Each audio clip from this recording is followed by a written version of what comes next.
तर मग मालिकेच्या आजच्या भागामध्ये आपण पाहणार आहोत अर्जुन आणि सायली हे आता कामानिमित्त घराबाहेर पडलेले असतात आणि त्याच वेळेला सायली ही अर्जुनला म्हणत असते की अस्मिताताईंच्या चेहऱ्यावर किती आनंद होता ना, तो सरळ आणि स्पष्टपणे दिसत होता.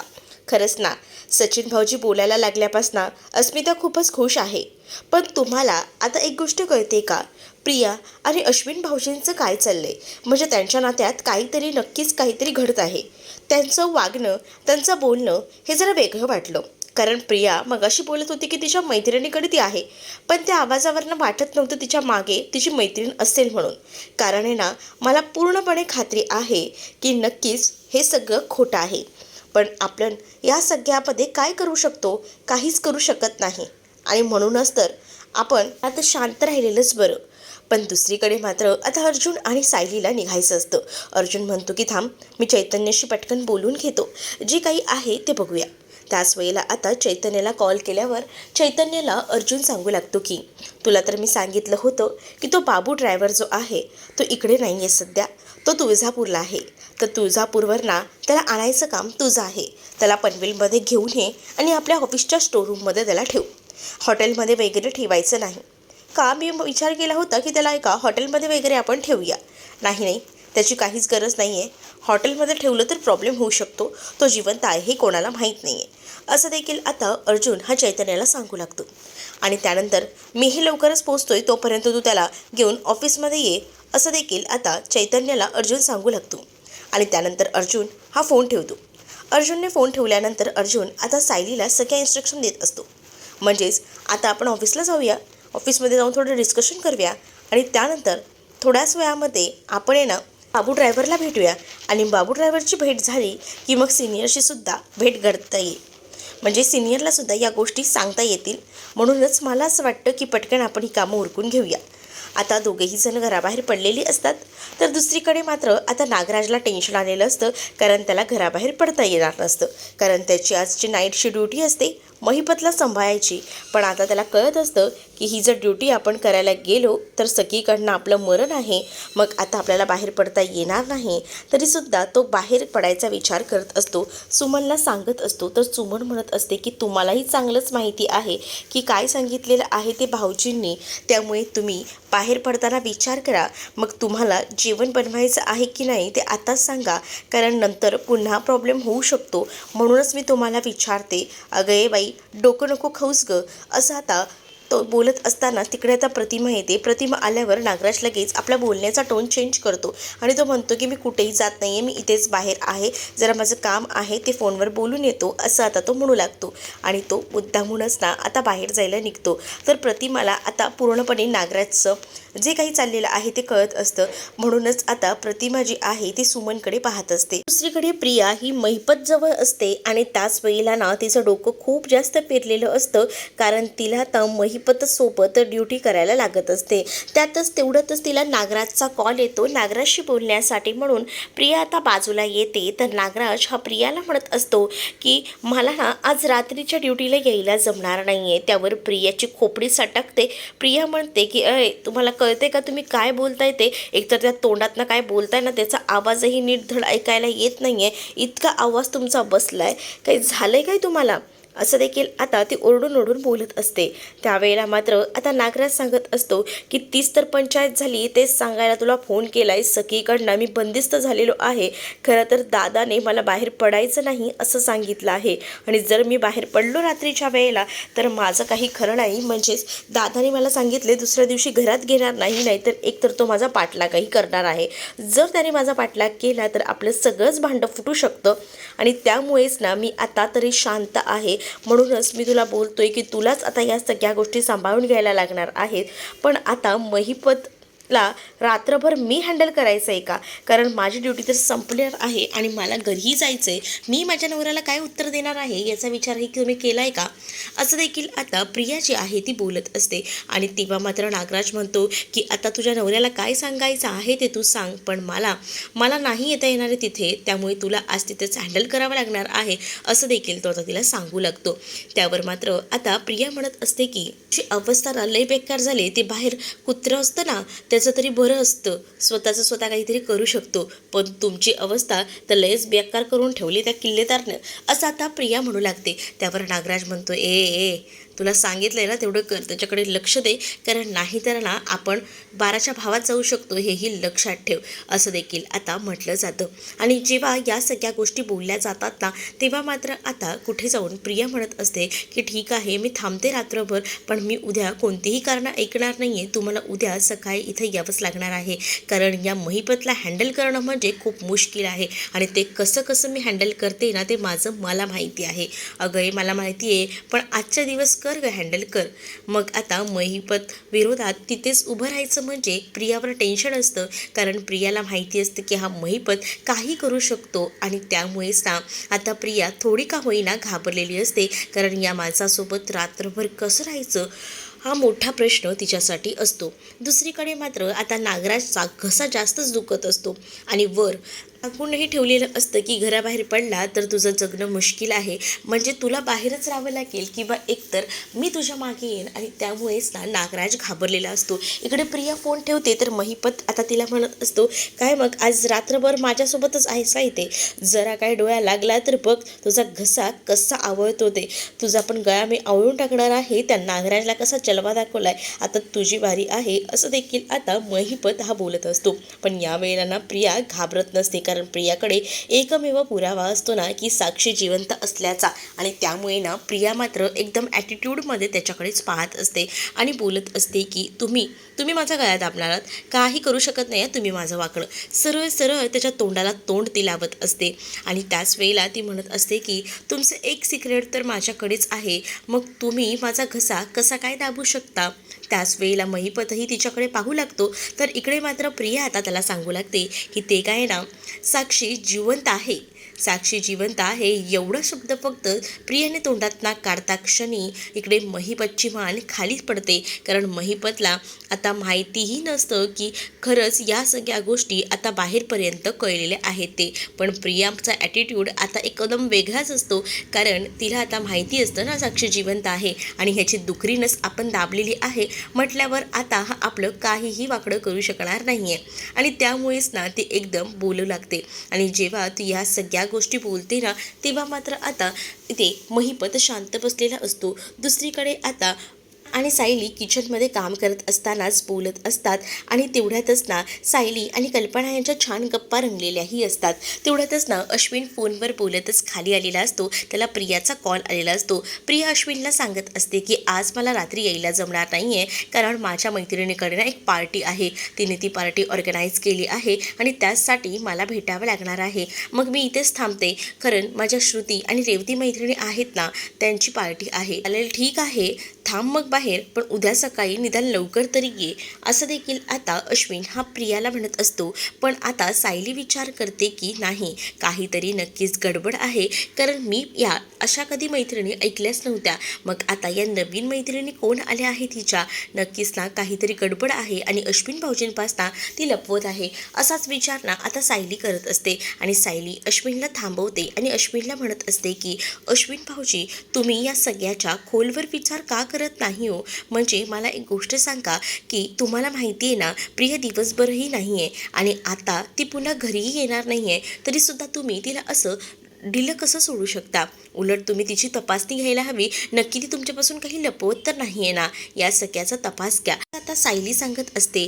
पण आता सायलीला अश्विन बोलत असतो की तू कोण आहेस ग हे सगळं मध्ये बोलणारे, कारण मलाही एवढंच लक्षात आहे की या घरात आहे ना, जरी काही झालं तरीसुद्धा तुमच्यासाठी प्रिया असली काय आणि नसली काय काही फरक पडत नाही. मग आज काय एवढा फरक पडतोय? मुळात याच गोष्टी मला कळत नाही आहे. आज एवढं झालंही तरी काय की तुम्ही माझ्या बायकोबद्दल इतकी चौकशी करता येते, माझ्या बायकोवर पूर्ण विश्वास आहे, त्यामुळे ना तुम्ही या सगळ्यामध्ये पडूच नका. परंतु सायलीला व्यवस्थितपणेच अश्विनला समजवायचं असतं की प्रियाला रात्रभर असं बाहेर थांबू देऊ नको. पण दुसरीकडे मात्र आता प्रताप आई सुद्धा आलेले असतात आणि तन्वी कुठे आहे, रात्रभर आता आता ती बाहेरच थांबणार आहे का आणि तू त्यामध्ये काही स्टँडही घेत नाही आहेस का, असं देखील आता विचारलं जातं. त्यावर अश्विन भडकतो आणि म्हणत असतो की तुम्हाला माझ्या बायकोचा तसाही प्रॉब्लेम आहेच ना, मग ती आहे काय आणि नाही काय त्याच्याने तुम्हाला काय फरक पडतो, मग कशाला इतका विषय ताणून धरताय, सोडून द्या ना या सगळ्या गोष्टी. आणि मुळात आहे ना, मी तरी कोणाला सांगून बसलोय, कारण मला माझ्या बायकोवर पूर्ण विश्वास आहे, ती मला कधीही फसवणार नाही, असं देखील आता तो एकटाच बडबडतो आणि त्यानंतर मात्र तो निघून जातो. पण दुसरीकडे मात्र प्रताप आता अर्जुनला समजवत असतात की हा ना बायकोच्या प्रेमात इतका अखंड बुडाला आहे ना की त्याला बाकी कोणत्याच चुका दिसत नाही. जाऊ दे, आपण तरी काय बोलणार या प्रकरणात, जर त्याचीच जर प्रियाला साथ असेल ना तर आपणही या सगळ्यामध्ये काहीच करू शकत नाही. देखील आता कल्पना बोलत असते आणि कल्पना जेव्हा हे सगळं काही बोलते ना तेव्हा मात्र तिला अश्विनची काळजी तर वाटतच असते, कारण तिलाही कळत असतं की नक्कीच ना काहीतरी गडबड आहे. प्रिन्सचे होणारे हालही आता कल्पनाला बघवत नसतात. दुसरीकडे आता सायली आणि अर्जुन बोलत असतात, तर अर्जुन हा म्हणत असतो की चैतन्य आपलं काम झालं आहे ना, म्हणजे तू त्याला आणलंयस ना. हो हो, मी बाबू ड्रायव्हरला आणलेलं आहे, तू टेन्शन घेऊ नकोस, त्याला आताच मी ऑफिसच्या स्टोरूममध्ये ठेवलेलं आहे. मग त्याला ना तुझ्याशी काहीतरी बोलायचं आहे, त्याचमुळे ना मी जरा माझा फोन देतो त्याला, तुझ्याशी तो बोलून घेईल, असं देखील आता चैतन्य सांगू लागतो. म्हणतो की दे ना, दे फोन दे त्यांना. आणि मग बाबू ड्रायव्हरशी आता स्वतःच अर्जुन बोलू लागतो. अर्जुन आता बाबू ड्रायव्हरला म्हणत असतो की काय झालं, आणि तुम्ही बिलकुलही काळजी करू नका, तुम्ही आता आमच्यासोबत आहात आणि त्यामुळे ना तुम्हाला काहीच त्रास होणार नाही, त्यामुळे टेन्शन घेऊ नका, असं देखील आता सांगितलेलं असतं. नाही, मला तर इथे आल्यापासून ना खूप जास्त टेन्शन आलेलं आहे, माझं काही होणार तर नाही ना, याच भीतीमध्ये मी अडकलो आहे. नको काळजी करू बाबू, माझ्या तावडीत असताना तुझं काही होणार नाही आणि मी तुला कोणाच्या हातीही लागू देणार नाही, एवढं तर माझ्यावर विश्वास ठेव, त्यामुळे तुला सेफली जागेवर ठेवलेलं आहे, तू काळजी करू नकोस, असं देखील आता म्हटलं जातं. मग या सगळ्या गोष्टी जेव्हा सांगितल्या जातात ना तेव्हा कुठे जाऊन बाबू ड्रायव्हरचा जीव भांड्यात पडतो. आणि त्यानंतर आता अर्जुन आणि सायली बोलत असतात. त्याच वेळेला आता सायली अर्जुनला म्हणत असते की काय प्रॉब्लेम आहे का, तर अर्जुन म्हणत असतो प्रॉब्लेम असा काही नाही ग, बाबू ड्रायव्हर आता आपल्या ताब्यात आहे ना, तर त्याला महिपतची खूप जास्त भीती वाटते, महिपत कोणता काही कधी आला कसा येईल काही सांगता येत नाही ना, त्यामुळे थोडं तो घाबरून आहे. पण आपण त्याच्याबद्दलही व्यवस्थित माहिती काढूया उद्या जाऊन, म्हणजे नेमकं त्या दिवशी काय झालं होतं या प्रकरणाची आपण खोलवर माहिती घेऊया, असं देखील सायली आता अर्जुनला बोलत असते. अर्जुन म्हणतो की हो, त्याचसाठी तर मी खास त्याला बोलवलं आहे, मला त्याच सगळ्या गोष्टी त्याच्यासमोर मांडायच्या आहेत, कसं घडलं त्या दिवशी, नेमकी काय काय झालं होतं याबद्दलची सगळी माहिती त्याच्याकडे असेल आणि ती माहिती एकदा का आपल्याला मिळाली की आपली कामं पुढची सगळी सोपं होतील, असं देखील आता अर्जुन जो आहे तो मात्र सायलीला सांगत असतो. त्याच वेळेला आता सायली आणि अर्जुन हे दोघंही जण बोलत तर असतात, पण त्यावेळेला आता सायली अर्जुनला समजावत असते आणि म्हणत असते की मला ना खूपच टेन्शन आलेलं आहे या सगळ्या गोष्टींमध्ये, म्हणजे केसला एक वेगळंच वळण मिळालंय ना. आता अर्जुनही सायलीशी बोलता बोलता अचानक ना त्याची मान लचकते आणि त्यामुळे ना त्याची मान दुखायला लागते. तो बोलत असतो की बापरे लयच दुखायला लागले. मग त्यावर आता सायली त्याला म्हणत असते की थांबा, मी तुम्हाला ना थोडं आयडेक्स लावून देते. आणि मग अर्जुनही तिथे बसतो, तर सायली मात्र आता त्याच्या मानेला आयडेक्स लावून देत असते. तर दुसरीकडे मात्र आता पाहायला मिळतं सायली आता बोलत असतानाच म्हणत असते की आम्ही ना लहान असायचो ना तेव्हा मधुभाऊंच्या सुद्धा असंच दुखायचं, मग मधुभाऊंना आम्ही लावून देता देताना त्यांच्या मानेवरच डायरेक्ट लावून बसायचो. मग या सगळ्या गोष्टी जेव्हा आता अर्जुन समोर सायली बोलत असते ना तेव्हा अर्जुन म्हणत असतो सायलीला मग आता तूही काही माझ्या मानेवर बसणार आहेस का. त्यावर सायली म्हणते मी कशाला, आता तुमची मुलगीच तुमच्या मानेवर येऊन बसेल. असं म्हटल्याबरोबर आता थोडा अर्जुन रोमॅन्टिक होतो. अर्जुन आता सायलीकडे पाहू लागतो. सायली आता खूप जास्त लाजत असते आणि आता सायलीच्या लाजण्याचा ठिकाणा काही नसतो, कारण इतकी ती लाजत असते ना की बाप रे बाप, बघायलाच हवं होतं. कारण ना सायली जी आहे ना ती अचानकपणे बोलून गेलेली असते, पण आता अर्जुनने त्याचा इश्यू मात्र लई मोठा केलेला असतो. अर्जुन आता म्हणत असतो की काय बोललीस तू, पुन्हा बोल ना सायली, पुन्हा प्लीज. मग आता सायली म्हणत असते की तुमच्या मानेवर बसण्यासाठी तुमचीच मुलगी येईल. असं म्हटल्याबरोबर आता अर्जुन तिच्याकडे पाहतच राहतो. अर्जुन म्हणत असतो की कसली कमाल बोलली आहेस गं. म्हणजे माझ्यासाठी हे सगळं खूपच इम्पॉर्टंट आहे. माझ्या आयुष्यात माझी मुलगी आणि हे सगळं, आणि आज तू तेच बोलली आहेस. मग कधी करायचा ह्या सगळ्याचा विचार? तुला तर माहितीच आहे मी या सगळ्यासाठी आताही तयार आहे असं. मग सायलीही आता या सगळ्यासाठी तयार असते, कारण तिलाही अर्जुनची मुलगी लहान हवी असते. दुसरीकडे मात्र आता प्रियाने महिपतची दुखरी नस दाबलेली असते. म्हणजे साक्षी जिवंत आहे हे तर आता म्हटलेलं असतं. आणि त्यामुळेच ना आता मात्र खूपच जास्त विचार ना महिपत करत असतो. महिपत बोलतो की अख्ख्या दुनियेला माहिती आहे की माझी मुलगी जिवंत नाही आहे, तिचं श्राद्धही मी घातलेलं आहे. असं कसं एखादा माणूस मेलाय तर ते जिवंत असू शकतं? त्यावर प्रिया म्हणत असते की तू मला नको शिकवू, मला सगळ्या गोष्टी कळतात. तुला असं वाटत असेल की या सगळ्या गोष्टींमुळे मला काहीच कळत नाही आहे, पण बऱ्याच गोष्टी ना माझ्या बरोबर डोक्यात आहेत की तुझी मुलगी साक्षी ही दुसरं नाव वापरून बाहेर अख्खं जग फिरते, आणि तुला असं वाटत असेल की तुला कळणार नाही, पण हा तुझा गैरसमज आहे, असं देखील आता प्रियाही बोलत असते. त्यावर महिपत विचार करतो, तर प्रिया आता म्हणत असते की ते काय आहे ना, मला सगळ्या गोष्टी बरोबर माहिती आहेत. असं जेलमधून सुटवण्यासाठी जे काही प्रयत्न केले आहेत ना, ते सगळे प्रयत्न माझ्याबरोबर लक्षात आहेत, आणि त्यामुळेच ना तू कसं बसं तिला जेलमधून सोडवलेलं आहेस. पण जेलमधून तर तू तिची सुटका तर केली आहेस, पण मला ना एकच तुला म्हणायचं आहे, जरी तू या सगळ्यातून तिची सुटका केली आहेस, पण तू हे नको समजूस की मला माहीत नाही आहे की साक्षी जिवंत आहे. साक्षी जिवंत आहे हे मला स्वतः नागराजने सांगितलं आहे. हे जेव्हा आता प्रिया म्हणते ना, तेव्हा मात्र महिपतला नागराजचा प्रचंड राग येतो, कारण हे सत्य जे आहे, हे सिक्रेट जे आहे, ते महिपतने नागराजलाच फक्त सांगितलेलं होतं, आणि नागराजकडनंही त्याला अपेक्षा नव्हती की हे सिक्रेट ना प्रियाला तो सांगेल. पण प्रियाने आता नागराजचं नाव पुढे केलेलं असतं, आणि नागराजनेच मला सांगितलं आहे असं देखील आता ती म्हणू लागते. मग मात्र आता महिपतच्या डोक्यात विचार सुरू होतात. तर दुसरीकडे मात्र आता पाहायला मिळतं, प्रिया मात्र खूप जास्त खुश असते, कारण तिने ना बरोबर त्याची दुखरी नस दाबलेली असते, आणि त्यामुळेच ना खूप जास्त आनंद इकडे मात्र आता प्रियाला झालेला असतो. प्रिया स्वतः तर पाणी पितेच, आणि त्याचसोबत त्या महिपतला सुद्धा पाणी देऊ लागते, कारण आता महिपतच्या तोंडचंच पाणी तिने पळवलेलं असतं, आणि त्यामुळेच ना आता या सगळ्या गोष्टी ज्या आहेत त्या समोर साक्षात दिसत असतात. मुळे आता महिपतही खूप जास्त टेन्शनमध्ये आलेला असतो. या सगळ्यामध्ये ना खरी चाल तर ना फक्त आणि फक्त ही प्रियाच खेळत असते, कारण महिपतचा मोबाईल काढून काय घेणं आणि त्याचसोबत नागराजबद्दल इथे हे भडकवणं, यामुळेच ना या सगळ्यात फक्त माहीर ही प्रियाच वाटत असते. बाकी आता सगळेच हे लेचेपेचे पडलेलेच दिसत असतात. तर दुसरीकडे मात्र आता सायलीने खूप सुंदर असे पोहेही केलेले असतात, आणि त्या पोह्यांचाच आनंद सगळेजण घेत असतात. आणि मात्र बोलत असते अस्मिता की आज बऱ्याच दिवसांनी सायलीच्या हातचे पोहेही खायला भेटत आहेत ना, त्यामुळे खूप जास्त बरं वाटतंय. नाहीतर आजकाल सायलीच्या हातचा नाश्ता आपल्याला करायलाच कुठे भेटतो, असं देखील आता अस्मिता बोलत असते. त्यावर कल्पना म्हणते, अगं ती एवढी बिझी असते ना की अर्जुनसोबत त्याच्या कामातही तिला मदत करावी लागते ना, आणि म्हणूनच ह्या सगळ्या गोष्टी होत आहेत.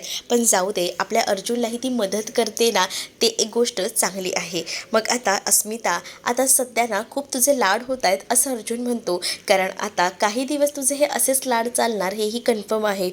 कारण तुला आता काही ना काही खायचं मन करते, उपमा तर तो तर खूपच सुंदर झालेला असतो, आणि म्हणूनच ती सायलीचं कौतुकही करत असते. सायलीला ती म्हणत असते की तू आज नाश्ता खूपच सुंदर केला आहेस, छान केला आहेस. सायलीला सुद्धा खूप जास्त बरं वाटतं. आता ह्यांच्या गप्पा सुरू असतात. अश्विन कामाला जायला निघालेला असतो, आणि तेवढ्यातच नेमकी प्रिया येते. प्रियाला अचानक आलेलं बघून अश्विन म्हणत असतो, अगं प्रिया तू आलीसही. प्रिया म्हणते की हे काय अश्विन, तू निघालास? अरे मी विचार केलाय घरी आली तर पटकन तुझ्यासाठी नाश्ता बनवते, आणि म्हणूनच तुझ्यासाठी मी नाश्ता वगैरे बनवून द्यायला आले होते. थांब मी पटकन तुझ्यासाठी काहीतरी बनवते ना. त्यावर मात्र आता अश्विन म्हणतो की नको राहू दे, ऑलरेडी उशीर झालाय. अर्जुनला मात्र हे सगळं ऐकूनच ना हसू येत असतं. मात्र तुझी पार्टी कशी झाली असं अश्विन प्रियाला विचारतो. तर प्रिया आता म्हणत असते की पार्टी ना एकदम मस्त झाली. सानिकाने जी काही पार्टी दिली ना त्यामध्ये खरंच खूप मजा आली. आता रात्री तिने श्रुती आणि रेवतीचं नाव घेतलेलं होतं, आणि आता तिने सानिकाचं नाव घेतलेलं होतं. त्यामुळे अश्विनलाच आता तिच्यावर संशय येऊ लागतो. तो तिला डायरेक्ट तोंडावर विचारतो, अगं काल रात्री तर तू मला म्हणाली होतीस की श्रुती पार्टी देते, आणि रेवतीही त्या पार्टीमध्ये आहे, आणि आता ही सानिका कोण? सानिका कशी काय पार्टी देऊ शकते? तू काय लपवतेस का माझ्यापासनं? असं देखील अश्विन आता प्रियाला बोलू लागतो. त्यावर प्रियाची आता बोलतीच बंद झालेली असते. दुसरीकडे आता नागराज हा महिपतचा गळा दाबायचा प्रयत्न करत असतो आणि म्हणत असतो की तुला तर मी कधीच संपवला असता, कारण माझे सगळे पुरावे तुझ्याकडेच आहेत. जर तुला मी संपवला ना तर माझं सगळीकडनं सुटका होईल. पण इकडे सुमन आता सायलीला सगळं काही सांगायचं ठरवत असते, कारण सायली आता सुमनशी बोलायला स्वतः आलेली असते. म्हणून सुमनला आता काही झालं तरी धीर येतो आणि ती या सगळ्या गोष्टी सांगायचं ठरवत असते. दुसरीकडनं बाबू ड्रायव्हर हा सुद्धा त्या दिवशी घडलेला सगळा घटनाक्रम सायली आणि अर्जुनला सांगत असतो. त्यामुळे सायली आणि अर्जुनला बरेच पुरावे आता या सगळ्यामधून मिळणार असतात. तुम्हाला भाग कसा वाटला कमेंटमध्ये नक्कीच सांगा. व्हिडिओला लाईक करायला विसरू नका.